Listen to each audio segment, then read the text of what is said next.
सावंतवाडी विधानसभा मतदारसंघात महाविकास आघाडीला धक्का बसला असून या मतदारसंघातून राष्ट्रवादी काँग्रेसने उमेदवारी नाकारल्याने अर्चना घारे यांनी अपक्ष लढण्याचा निर्णय घेत अपक्ष उमेदवारी अर्ज दाखल केलाय। सावंतवाडीत महाविकास आघाडीला हा मोठा धक्का मानला जात असून या मतदारसंघात महायुतीचे दीपक केसरकर आणि महाविकास आघाडीचे राजन तेली असा सामना होता।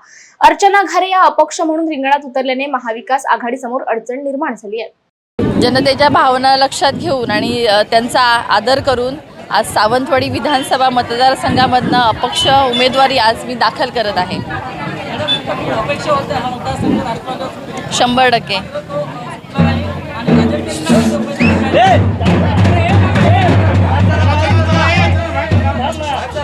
100%।